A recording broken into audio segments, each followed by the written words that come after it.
নমস্কার, আপনারা দেখছেন স্যান্দন টিভি। আমি রয়েছি আপনাদের সাথে মীনাক্ষী। চোখ রাখছি মুহূর্তের প্রাইম নিউজে।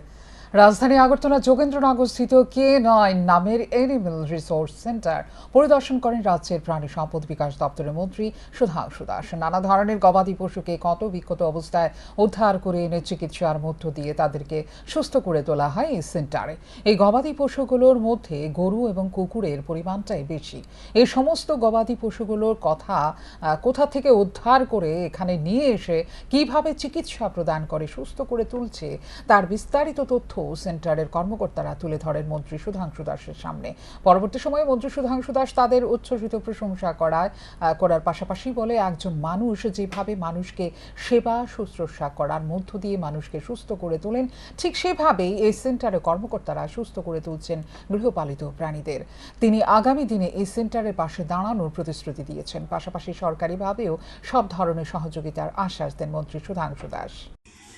সমাজে বা বিভিন্ন জায়গায় যে সমস্ত অ্যানিমেলস, যেমন ধরুন গরু, ছাগল, কুকুর, বিড়াল, বিভিন্ন পশু যেগুলি হয়তো অসুস্থ অবস্থায় রাস্তায় পড়ে থাকে, তাদেরকে কেউ দেখাশোনা করে না, তারা কোনো রকমের সহযোগিতা পায় না, যে সমস্ত পশু পাখি বা অ্যানিমেলস, তাদেরকে তারা সেই সমস্ত জায়গা থেকে রেস্কিউ করে তাদের রেস্কিউ সেন্টারে, K9 রেস্কিউ সেন্টারে তারা নিয়ে আসেন এবং সেখানে সমস্ত রকমের মেডিকেল ফ্যাসিলিটি তারা প্রোভাইড করেন। তাদের ট্রিটমেন্টের দায়িত্ব K9 অর্গানাইজেশন নেয় এবং আমি আজকে এটা দেখার জন্য এসেছি। সত্যি আমার খুব ভালো লেগেছে এবং আমি কৃতজ্ঞ এবং ধন্যবাদ আমি জ্ঞাপন করতে চাই K9-এর সমস্ত কর্মকর্তাদের, যে তারা এইভাবে, আমি দেখেছি অনেকগুলি কুকুর, গরু যেগুলি হয়তো কোনোটা গাড়ি নিচে চাপা পড়েছিল, কারোর পা কেটেছে, কারোর হাত কেটেছে, কোনো কুকুরের উপর পুরো গাড়ি চলে গেছিলো, হয়তো সে পুরো বডি প্যারালাইজড, কোনো গরুকে ধাক্কা দিয়ে কেউ মেরেছে, কেউ অস্ত্র দিয়ে মেরেছে, এদেরকে তারা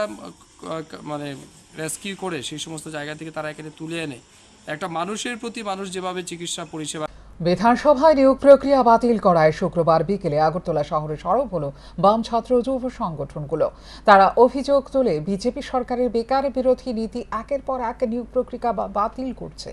জিআরবিটি, পুলিশ, ফায়ার সার্ভিসে ইন্টারভিউ নিয়েও বন্ধ নিয়োগ প্রক্রিয়া। ফলে বিপাকে পড়তে চলেছে রাজ্যের বহু চাকরি প্রত্যাশী যুবক যুবতী। তাই এর প্রতিবাদে জানিয়ে ছাত্র যুব ভবনের সামনে থেকে একটি বিক্ষোভ মিছিল সংগঠিত করা হয়। বিক্ষোভ মিছিলের অগ্রভাগে উপস্থিত ছিলেন ডিওয়াইএফ রাজ্য সম্পাদক নবারুণ দেব। তিনি সরকারের বিরুদ্ধে গুরুতর অভিযোগ তুলে বলেন, গত 6 বছর ধরে রাজ্যে বেকার মারা নীতি নিয়ে চলছে বিজেপি সরকার। বিগত দিনে ত্রিপুরা বিধানসভা 37টি গ্রুপ সি ও গ্রুপ ডি পদে নিয়োগের জন্য বিজ্ঞপ্তি জারি হয়েছিল। তারপর বেকাররা পকেটের টাকা ব্যয় করে সেই পরীক্ষার ইন্টারভিউ দিতে আবেদনপত্র জমা দেয়। কিন্তু উদ্বেগের বিষয় হলো, ত্রিপুরা বিধানসভা এই নিয়োগ প্রক্রিয়া পুরোপুরি বাতিল করে দেয়। এমনকি কিছুক্ষণ আগে টিআইটিতে ত্রিপিএসসির 6টি শূন্য পদে নিয়োগ প্রক্রিয়া বাতিল করে দেয়।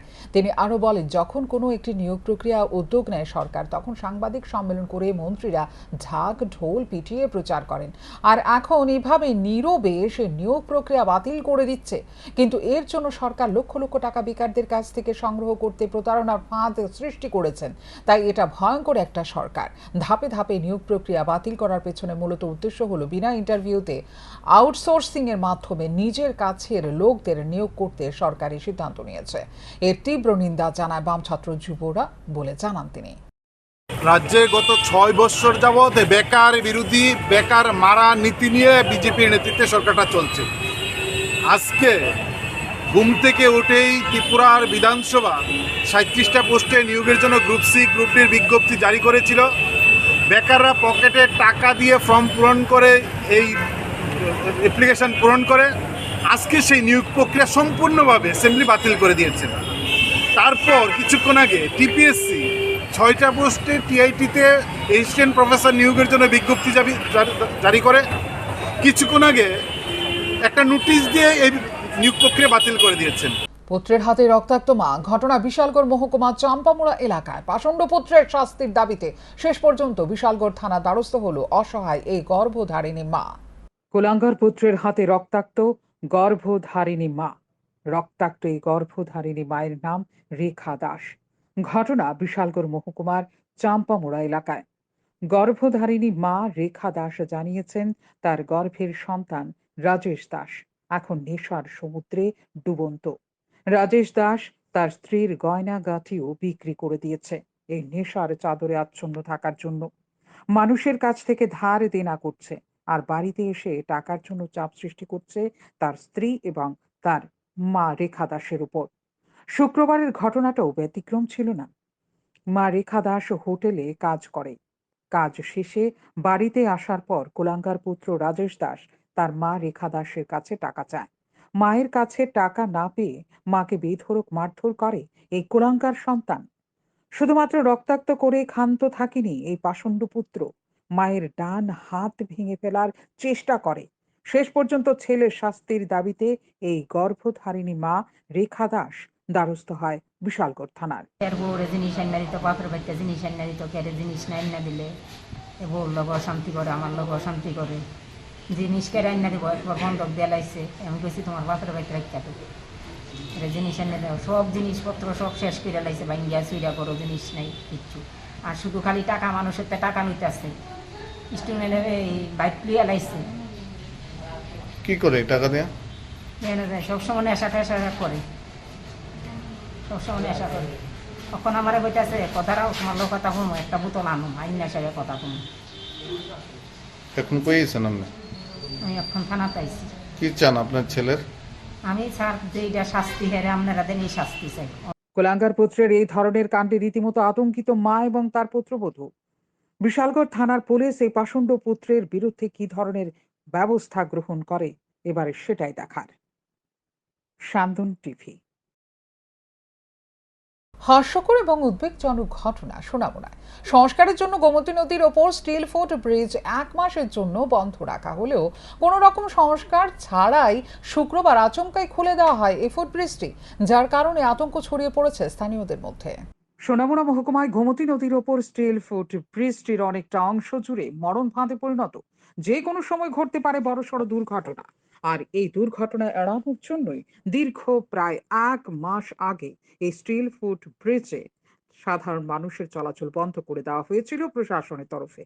সংস্কারের জন্যই নেওয়া হয়েছিল এই উদ্যোগ, কিন্তু কোনো রকমের সংস্কার না করে শুক্রবার আচমকাই খুলে দেওয়া হয় এই স্টিল ফুট ব্রিজটি। শুরু হয় স্থানীয় বাসিন্দাদের চলাচল। বাইক সহ চালক আরোহী ছুটছেন এই ব্রিজ ধরে তাদের গন্তব্যস্থলে। কিন্তু সংস্কার না করে ব্রিজটি খুলে দেওয়ার কারণে চলাচলকারী মানুষদের মধ্যে ব্যাপক প্রতিক্রিয়ার সৃষ্টি হয়। কারণ সংস্কার না হওয়ার ফলে চলাচল করার ক্ষেত্রে যে কোনো সময় বড়সড় দুর্ঘটনা ঘটলে প্রাণনাশের আশঙ্কা থাকবে। আসলে আমরা যতটুকু জানতে পারি, তারা এখানে কিছু স্থানীয় লোকের কাছ থেকে আমরা জানতে পারি, বললো যে এটা মেরামত করা হয়নি। মানে এটা অবস্থা আশঙ্কাজনক আশঙ্কাজনক ছিল, দীর্ঘ যাবত এটা বন্ধ করা ছিল, যার কারণে আমরা এখান দিয়ে পার না হয়ে আমরা ওইখান দিয়ে সোনামুড়া যে সংহতি সেতু দিয়ে আমরা পারাপার হই। তো দীর্ঘ 1 মাস যাবত এটা যখন বন্ধ ছিল, গতকাল রাত এমন কি হলো যেটা আজকে খুলে দেওয়া হলো? এখানে কি কোনো সংস্কার হয়েছে? কোনো সংস্কার হয়নি। আপনারা দেখুন, আপনি নিজের চোখে দেখছেন, কোনো সংস্কার হয়নি। দেখুন এখানে অনেকগুলা মরিচা পরে গর্ত হয়ে গেছে, কোনো সংস্কার হয়নি। তো যেমন যে জায়গায় সংস্কার হয়নি, তাহলে আবার কিভাবে চলাচলের উপযোগী? তাহলে কি এখানে মানে জনগণ যে ক্ষুব্ধ, তাদেরকে ক্ষুব্ধের মুখে না পড়তে হয়, এই কারণে এটাকে মুক্ত করা হয়েছে? না, আসলে তেমন কিছু দেখতে পাচ্ছি না। এটা তাহলে এখন কি জনগণকে স্বেচ্ছায় মৃত্যুর দিল ঠেলে দেওয়া হলো না? এটাই তো বোঝা কারণ যাচ্ছে। যে রাস্তাটি 1 মাস বন্ধ ছিল সংস্কারের অভাবে, এখন আবার সেই রাস্তা দিয়ে চলাচল করতে দেওয়া হয়। এটা তো দেখা যাচ্ছে আসলে সংস্কার হয়নি, তারপরে খোলা দেওয়া হয়েছে। আমরা তো যতটুকু দেখছি দীর্ঘ 1 মাস যাবত আগে যেরকম ছিল সেরকমই দেখছি। আপনিও দেখতে পাচ্ছেন অনেক বড় বড় গর্ত, অনেক ব্যারিকেড দিয়ে বাদ করা হয়েছিল। আজকে দেখছি ব্যারিকেড খোলা হয়েছে, আমরা তো চলাচল করতেই পারছি, বাট একটু ঝুঁকিপূর্ণ দেখা যাচ্ছে। আমি মনে করি যে ত্রিপুরা সরকারের কাছে আমরা আবেদন, যারা স্থানীয় আছে আমরা আবেদন, অতি দ্রুত যাতে এটা কাজটা সেরে দেওয়া হয়। আসলে ডেভেলপ ব্রিজ 1 মাস যাবত আগে যেরকম ছিল সেরকমই দেখা যাচ্ছে। আমরা মনে করি স্থানীয় পক্ষ থেকে আমরা আবেদন নগর পঞ্চায়েতে বা যারা ত্রিপুরা সরকার আছে তাদের কাছে আমরা আবেদন, যাতে অতি দ্রুত এটা মেরামত করা দেওয়া হয়, নাহলে আমরা ঝুঁকিপূর্ণ পড়তে পারি, যে কোনো মুহূর্তে এটা ছিঁড়ে নিচে পড়ে যেতে পারি আমরা। অ্যাক্সিডেন্টের কবলে এখানে তো অনেকগুলো অ্যাক্সিডেন্ট হয়েছে শুনলাম। হয়েছে, অনেকগুলো অ্যাক্সিডেন্ট হয়েছে, আমরা জানার মতো অনেক অ্যাক্সিডেন্ট হয়েছে, আমরা দেখেছি, স্থানীয়দের মুখে কাছ থেকেও আমরা শুনেছি। আমরা এটাই আবেদন যাতে অতি দ্রুত এটা তাড়াতাড়ি যাতে এটা ডেভেলপ করা হয়। প্রশ্ন হচ্ছে, সংস্কারের জন্য যদি 1 মাস এই ব্রিজে চলাচল বন্ধ করে দেওয়া হয়, তাহলে সংস্কার না করে কেন 1 মাস পর এই ব্রিজ খুলে দেওয়া হলো? সামনেই ধর্মীয় উৎসব রয়েছে। এই উৎসবের আগে সাধারণ মানুষের কোনো ধরনের প্রশ্নের মুখে যাতে পড়তে না হয়, তার জন্যই কি সংস্কার না করে এই ব্রিজটি উন্মুক্ত করে দেওয়া হয়েছে? তা নিয়ে আঙুল উঠতে শুরু করেছে সংশ্লিষ্ট প্রশাসনের উপরেই। শান্তন টিভি। বিশালগড় মহকুমা সুনামগঞ্জ বাজার সংলগ্ন দক্ষিণ ব্রজপুর এলাকায় মোবাইলের টাওয়ার থেকে 20টি ব্যাটারি চুরি করার ঘটনায় ব্যাপক চাঞ্চল্য দেখা দিয়েছে। বৃহস্পতিবার গভীর রাতে চোরেরা হাত সাফাই করে এখানে। শুক্রবার সকালে দরজা ভাঙা দেখতে পায় স্থানীয় মানুষ। খবর দেওয়া হয় কোম্পানির লোকেদের। তারা ছুটে এসে ঘটনাস্থলে দেখতে পায় ব্যাটারি চুরি হয়ে গেছে। 24টি ব্যাটারির মধ্যে 20টি ব্যাটারি চুরি করে নিয়ে গেছে চোরেরা। সঙ্গে সঙ্গে খবর দেওয়া হয় পুলিশে। পুলিশ ঘটনাস্থলে ছুটে এসে চুরির দায়ে মামলা নথিভুক্ত করে তদন্ত শুরু করে। গতকালকে রাতে মানে আজকে আমি আইসি যে এখানে ব্যাটারি নাই, এখানে 24টা ব্যাটারি আসলো, 24টা ভিতরে 4টা ব্যাটারি রয়ে গেল আর বাকি 20টা ব্যাটারি রয়ে গেছে। কি এর টাওয়ার এটা? এটা এয়ারটেল টাওয়ার। কোনখানে টাওয়ারটা? টাওয়ারটা এটা বন্ধ, এই সুনামগঞ্জ উত্তর তো হয়ে জায়গাটা না, সুনামগঞ্জ। সুনামগঞ্জ। কত হইব মানে যে ব্যাটারি নিয়েছে বাজার মূল্য আনুমানিক? আনুমানিক তো 1 লক্ষ টাকা। 1 লক্ষ টাকা। মানে কাউরে মানে কত পারছেন চিনতে পারছেন নি? না করতে পারতেন। পুলিশ আইছে না এখন? পুলিশ প্রত্যন্ত এলাকায় মানব সেবার লক্ষ্যে এগিয়ে গেল এনএসএস ইউনিট। এলাকার জনগণদের বস্ত্র, খাদ্য সামগ্রী সহ বিভিন্ন জিনিসপত্র প্রদান করা হয় এনএসএস এর ইউনিটের তরফে। আমপাশা চান্দ্রাপাড়া দ্বাদশ শ্রেণী বিদ্যালয়ের এনএসএস ইউনিট বিভিন্ন সময় প্রত্যন্ত এলাকার মানুষদের পাশে বিভিন্ন নিত্য প্রয়োজনীয় সামগ্রী নিয়ে পৌঁছে যাচ্ছে। তারই লক্ষ্যে শুক্রবার এনএসএস ইউনিটের ইনচার্জ তথা শিক্ষক স্বপন নম্বর একান্ত উদ্যোগে আমবাসা ব্লকের 4.5 মাইল এলাকার মনসাইপাড়া দরিদ্র 3 পরিবারের হাতে চাল, আটা সহ খাদ্য সামগ্রী, বস্ত্র ও ছাতা তুলে দেওয়া হয়। এনএসএস ইউনিটের ছাত্ররা কাঁধে ভার নিয়ে আঁকা বাঁকা পথ দিয়ে খাদ্য সামগ্রী পৌঁছে দেয় প্রত্যন্ত এলাকার এই গিরিবাসীদের হাতে। দরিদ্র এই পরিবারগুলো বস্ত্র সহ খাদ্য সামগ্রী পেয়ে বেজায় খুশি। এক সাক্ষাৎকারে শিক্ষক স্বপন নম বলেন, এনএসএস ইউনিট সবসময় প্রত্যন্ত এলাকার মানুষদের পাশে এসে দাঁড়িয়েছে। শুক্রবার মনসাইপাড়া এলাকার এই 3 পরিবারের কথা শুনে বিভিন্ন নিত্য প্রয়োজনীয় সামগ্রী নিয়ে হাজির হয়েছে তারা। পাশাপাশি তিনি আরো বলেন, বিভিন্ন সামাজিক সংস্থা দরিদ্র মানুষদের সাহায্যে এগিয়ে আসে, কিন্তু এগুলো শুধু শহরেই দেখা যায়। শহর থেকে একটু প্রত্যন্ত অঞ্চলে এসে এসব উপজাতি মা বোনদের পাশে এসে দাঁড়ালে তারাও উপকৃত হয়, কারণ গিরিবাসীদের অবস্থা অনেকটাই নড়বড়ে। আগামী দিনে তাদের বিভিন্ন সমস্যা নিয়ে ডেপুটেশনের মাধ্যমে সরকারের দ্বারস্থ হবেন বলেও জানান শিক্ষক স্বপন নম। বৃক্ষরোপণ কিংবা ওষুধ বিতরণ কিংবা বস্ত্র বিতরণ কিংবা চাল বিতরণ কিংবা সাফাই করা বিভিন্ন কাজ করে থাকি আমরা এনএসএস ইউনিট। কিন্তু আমাদের আমবাসা থেকে প্রায় 8 কিলোমিটার দূরে অবস্থিত যে বস্তিগুলি রয়েছে, বিশেষ করে আমাদের উপজাতি ভাই বোনেদের যে এলাকাগুলি রয়েছে, তা এত প্রত্যন্ত যে ওই জায়গাতে তেমনভাবে পানীয় জল নেই, বিদ্যুতের ব্যবস্থা নেই, হাসপাতাল নেই, বিদ্যালয়ও এমন, তাদের বাড়ি এত দূরে দূরে, একটা বাড়ি থেকে আরেকটা বাড়ি ধরতে গেলে 1 কিলোমিটার। ওই সমস্ত জায়গাতে যারা তথাকথিত যারা সমাজসেবা করে কিংবা বড় বড় আমরা লায়ন্স ক্লাবই না বলি না কেন বা বিভিন্ন ক্লাবই না বলি না কেন, যে ওরা কিন্তু এত প্রত্যন্ত এলাকাতে যাওয়ার যে এই অপ্রবণতাটা করে কিন্তু তুলনামূলক কম। সেই ক্ষেত্রে আমাদের মনে হলো যে আমরা ভেতরে যে জায়গাতে লোক খুব কম পৌঁছে।